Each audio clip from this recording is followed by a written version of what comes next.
Sir Visakha పర్యటనలో Jagan not only Visakha Uttarandhra పర్యటనలో భాగంగా జగన్ హైపు ఆంక్షల దాడి జనం భోగాపురం క్రెడిట్ వారు కంటిన్యూ అవుతుంది. ఓపెనింగ్ ముందు దీని మీద పెద్ద ఎత్తున జరుగుతున్న ఈ చర్చలు రచ్చలు.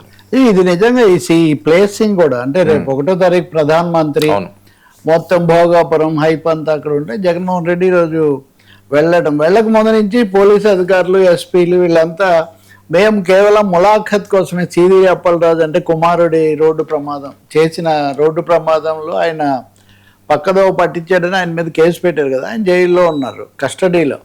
ఆయన పరామర్శించడానికి వెళ్తానని ప్రకటించారు. చెప్పినప్పటి నుంచి అంతే, మీరు ఎప్పుడు నేరస్తులను పరామర్శించడమే మీ పని. నిజంగా నేను నిందితులు అనుకోవాలి, నేరస్తులు అనకూడదు టెక్నికల్గా. నిందితులను పరామర్శించడము, ఎప్పుడు తప్పులను ప్రోత్సహించడమే మీరు అక్కడికి వెళ్ళారు ఇక్కడికి వెళ్ళారని ప్రభుత్వం వారు కూటమి వీళ్ళు వ్యాఖ్యలు చేస్తున్నారు. కానీ ఆయన అయితే సరే ఏ నాయకుడైనా నిజానికి ఇంకా ప్రత్యక్షంగా చేసినప్పుడు కూడా వెళ్ళి పరామర్శిస్తుంటారు. జగన్ వెళ్ళడంలో ఆశ్చర్యం లేదు. ఆయనకు ఓదార్పు యాత్రలకు అసలు పెట్టింది పేరు కదా ఆయన. సో వస్తాను గట్టిగా అని చెప్పారు. పోలీస్ అధికారులు మేము ర్యాలీలకు కానీ సమీకరణలకు కానీ పిలుపు ఇవ్వలేదు, కేవలం మీరు అక్కడికి వెళ్ళి ములాఖత్ మాత్రమే అనుమతి, ఈ ఆంక్షలు ఉల్లంఘిస్తే దాని మీద మేము చర్యలు తీసుకోవాల్సి వస్తుంది, శాంతి భద్రతలు అది ఇది అని కొంత టెన్షన్ బిల్డప్ అయింది. నిన్నటి నుంచే జగన్ వస్తే ఎలా ఉంటుంది అది ఇది అని. వర్మ మనం గుర్తు చేసుకుంటే విశాఖ అన్నది ఎప్పుడు కూడా విశాఖకు నాయకులు వెళ్ళటం టెన్షనే. అది అంతకుముందు జగన్మోహన్ రెడ్డి వెళ్ళినప్పుడు అది హత్యా ప్రయత్నమో లేకపోతే ఏదో ఒక దాడి దగ్గర నుంచి మొదలు పెడితే మళ్ళీ చంద్రబాబు వెళ్ళినప్పుడు విమానాశ్రయంలో ఆపేయడం, మళ్ళీ పవన్ కళ్యాణ్ వెళ్ళినప్పుడు అక్కడ పోలీసులు అడ్డుకోవడం, తర్వాత ఆయన హోటల్లో కాస్త నిర్బంధం లాంటి దాంట్లో ఉంచడం, ఇవన్నీ అంటే ఎప్పుడు హాట్స్పాటే. జగన్ కూడా మొన్న విశాఖ ఉక్కు ఫ్యాక్టరీ ప్రమాదానికి వెళ్ళినప్పుడు కూడా కొంత ఉద్రిక్తత ఉండింది.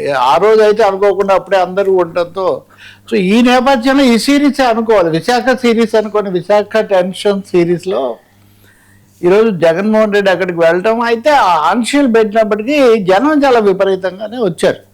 వాళ్ళైతే బ్రహ్మరథం పట్టారు, ఈ ఆంక్షలన్నీ మమ్మల్ని ఆపుతాయా, జనంలోకి జగన్ వస్తే విపరీతంగా వస్తారు, ఎవరు ఆపలేరు, ఇది వైసీపీ ఫార్ములా, ఆయన నమ్మకం, దానికే వెళ్ళారు. అలాగే వెళ్ళినప్పుడు జనం చాలా ఎక్కువగా రావటమే కాదు, దారి పొడవునా వాళ్ళు వినతి పత్రాలు ఇవ్వడం, సమస్యలు చెప్పడం, అవి వినుకుంటూ వచ్చారు. పోలీసులు కూడా ఇప్పుడు ఒకటి సమస్య కదా, మీరు ప్రదర్శన నినాదాలు క్రమ పద్ధతిలో చేస్తే అదొక తీరు, గుంపులు వచ్చారనుకోండి, దాన్ని ఇంకా ఏం చేయాలన్నా కానీ పోలీసులు కూడా కొంత ఇబ్బంది ఉంటుంది. వాళ్ళకు కూడా రోప్ పార్టీలు పెట్టి తాడు ఇలా పెట్టి రాకుండా చేయాలని ప్రయత్నించారు, వాళ్ళ కాలేదు. సో జనం జగన్తో ఉన్నారు, ఎవరు ఆపలేరు అన్నది వైసీపీ వాళ్ళ హడావుడిలా కనిపిస్తుంది. ఆ తర్వాత ఆయన అప్పలరాజును పరామర్శిస్తారన్నారు. ఆ సమయంలోనే అంటే ఇదంతా కక్ష సాధింపు కోసం చేస్తున్నారు, ఆయన చేసిందని ఈయన ఎందుకు అరెస్ట్ చేస్తారు అన్నది. ఈయన సాక్ష్యాలు తారుమారు చేయడానికి ప్రయత్నించి వేరే వాళ్ళని ముందు పెట్టాడని.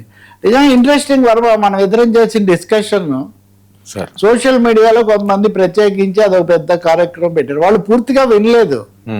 నేను ఆ రోజు మీకు నేరం శిక్ష సినిమా గురించి కూడా చెప్పా, చేసింది కృష్ణ, కానీ తల్లి పండరీబాయి వాళ్ళ డ్రైవర్ని ఒప్పించి పంపిస్తారు. ఈ విషయం కూడా నేను చెప్పా ఆ రోజు. కానీ మనం ఏదో ఎంతవరకు అంటే మొదటి 2 లైన్లు పెట్టి కట్ చేసి ఇంకా తర్వాత చీదిరి అప్పలరాజును సమర్థించినట్టు ఒక పెద్ద ఇది నడిచింది. సరే అది మన కథ అనుకోండి, అట్లాంటి వాటిని నేనేం పెద్ద ఖాతరు చేయను.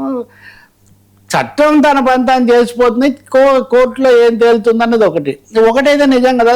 చేసింది ఏమో వాళ్ళ అబ్బాయి, కప్పిపుచ్చడానికి ఏం ప్రయత్నం చేశాడని వీళ్ళు అన్నారు. మరి ఇప్పుడు జగన్ కూడా ఆన్ రికార్డ్ వరుసగా చేస్తున్నారు. ఇప్పుడు మీరు ఆశ్చర్యకరంగా తమ్మినేని సీతారాం విషయంలో కూడా పత్రాలు రిజిస్టర్ చేసుకుంది కుమారుడు, తెర వెనక ఈయన అప్పుడు స్పీకర్గా ఈయన ప్రభావం చూపించాడు అనేది ఆరోపణ. కాబట్టి బహుశా ఇది ఉత్తరాంధ్రలో ఒక తండ్రులు కొడుకుల ఇదొక చాలా విచిత్రమైన ఇది రావచ్చు. మరి జగన్మోహన్ రెడ్డి ఆయన కలుసుకున్న తర్వాత ఖచ్చితంగా ఆయన వచ్చి మాట్లాడతారు.